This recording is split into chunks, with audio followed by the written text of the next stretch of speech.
Haleluya, damai sejahtera untuk kita semua. Dari kedekatan hati saya dengan gereja teraniaya, saya menemukan ada kesamaan antara gereja teraniaya di zaman modern ini dengan gereja perdana.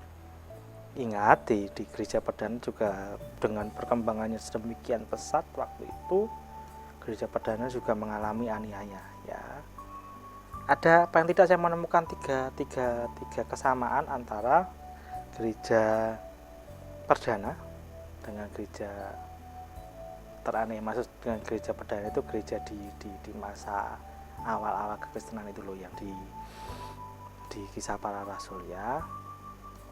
Pertama, gereja itu, baik gereja perdana maupun gereja teraniaya itu tidak memiliki kepastian akan masa depan. Itu bahasa saya ya. Meskipun Tuhan menjamin masa depannya, tapi bahasanya gini, masa depan bagi gereja teraniaya itu sebuah kemewahan. Pesan firman yang mereka terima dari Tuhan melalui Alkitab tepat dibutuhkan pada hari itu, karena mungkin besok mereka sudah kehilangan nyawa karena iman. Baik gereja perdana maupun gereja teraniaya menyadari benar bahwa hidup itu pendek dan mereka membutuhkan firman untuk siap menghadapi apa yang harus mereka hadapi di hari esok ya.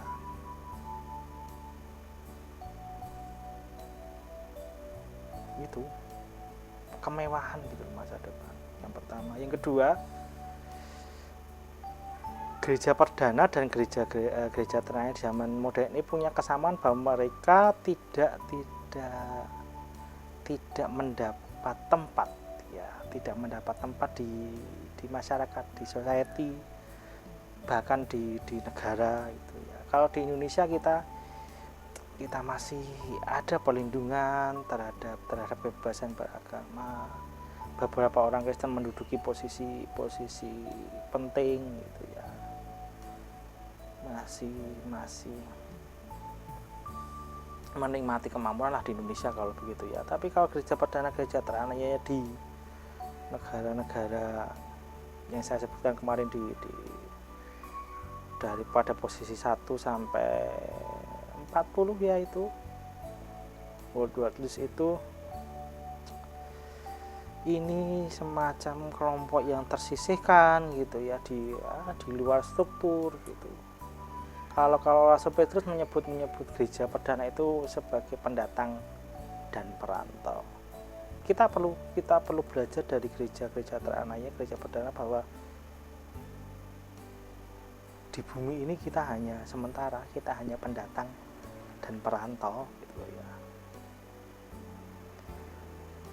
Yang ketiga, kalau kita perhatikan dari 50 negara di World Watch List itu, hampir semuanya, katakanlah sebagian besar begitu ya, gereja itu hidup di tengah-tengah masyarakat yang sebenarnya didominasi oleh ritual keagamaan.